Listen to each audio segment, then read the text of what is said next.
Hey guys, welcome to TooFab. I am Greg, and I am so excited, happy to be talking to Adi Shankar, the producer of my favorite movie of the year, Bodied, and one of the stars, Dizaster, who is one of the scariest battle rappers I've ever seen.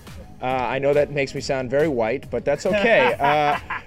Guys, I saw this movie last night and I loved it. I loved every second of it. I didn't know what to expect. My only experience with battle rapping is watching Eminem in 8 Mile when I was a kid. So, and this movie from start to finish sucked me in and just made me so interested. I mean, by the end, I thought I could be a battle rapper. And then I quickly tried to rhyme, and I was like, oh, good, no, yeah. It's got that quality that, like when you watch The Raid, or Raid Redemption, you feel like you can just run into a mob of people and just kung fu the shit out of all of them. Yeah, Bodied has that same, you just feel like you could run into a mob of people and just start dissing everyone. The difference here is he actually can. He actually can. The thing is, I understand why, and my friends are like that. Most people who watch battles, they want to feel like they can do it. They want to do it because we're almost like superheroes with words. You brought up a term that's just a really popular buzzword these days, cultural appropriation, which the movie brings brought up. it up now. Yeah. Well, I was just what defines it? What defines it to you? What defines it? And that's a good question. I'm glad that you even asked that because a lot of people don't care to tons of things. Here, let's see how I would start it. Culture appropriation is getting involved, first of all, in the culture based on the notoriety you get from it this is the basis of culture appropriation for me, without doing the knowledge or caring anything about it. It's like somebody from the outside coming into rap and being like, who is Africa Bambaataa, who's KRS-One, who's Tupac, who's Rakim, who are these guys?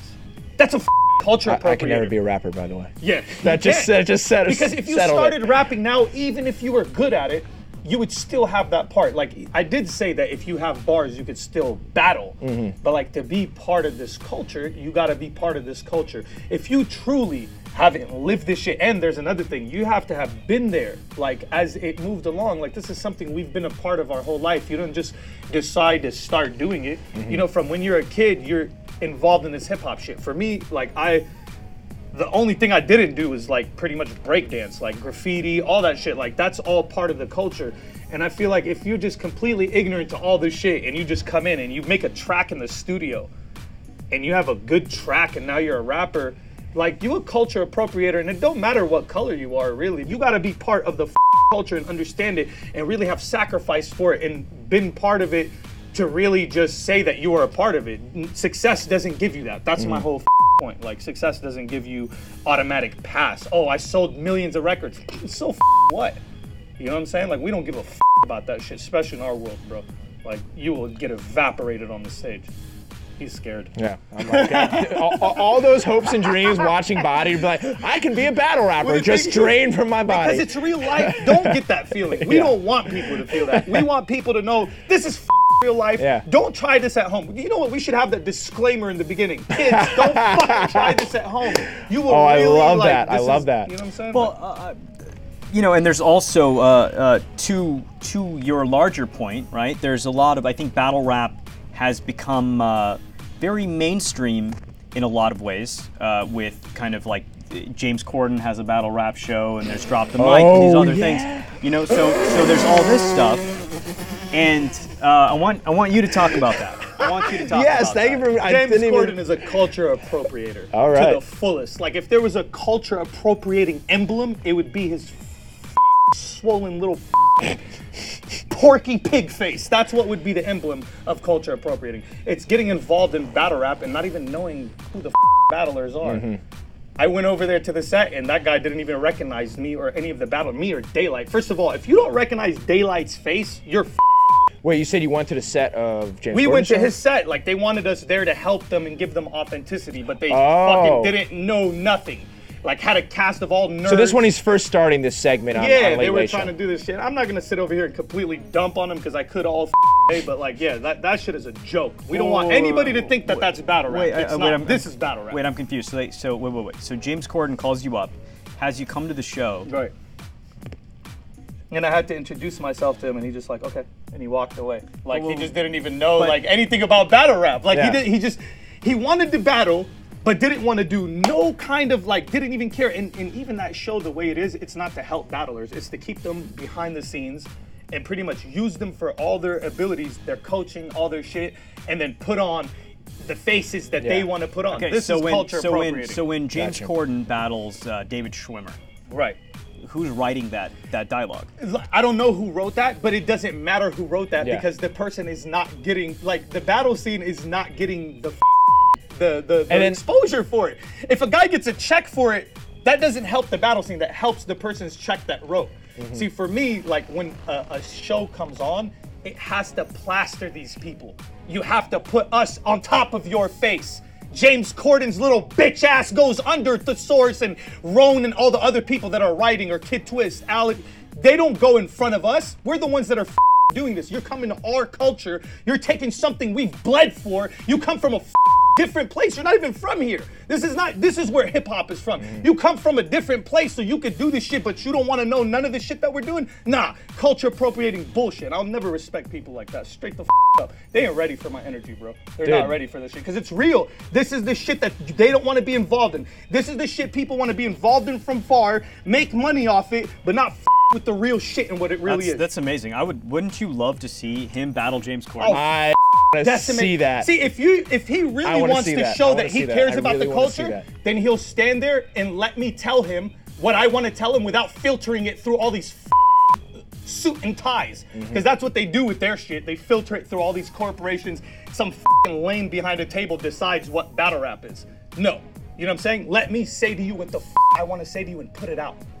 Do you know if, because from that sketch on a Late Late Show, it's got its own show, I think, on Spike or Paramount, whatever the hell that network is. Do you know if they employ battle rappers as writers for that show? For sure, they use them as they use them for shit, like for sure. Coaching, I don't even know if they're writing, to be honest. Consulting. I don't even think they're writing. Maybe they use a couple lines here and there. They've recently, they've acquired somebody to up their authenticity from our shit, but at the end of the day, it's because we were getting on them and saying that. Like, first of all, they didn't even have no African-American writers on their show. Like, you're trying to battle rap and you're doing what? Like, and it's not about that. Have a multicultural thing. That's what we grew up on. African-American and Asian, a Latino, a white guy, an Arab, that's what it is. You know what I'm saying? Like, they got their own little thing they're doing over there, and that is not battle rap. And no matter how many people you pay off in this culture to come stand there, that is not gonna give you authenticity. Straight the up.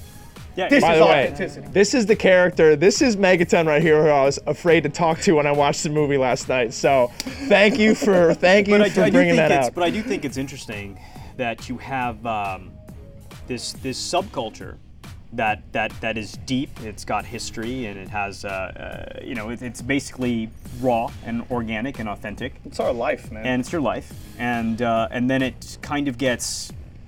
The word you used is appropriated. Maybe parts of it are taken and then filtered through the mainstream filter and broadcast to like a kid-friendly version. I think that's a little interesting. But you know what? That's still okay as long as you have the battlers in front.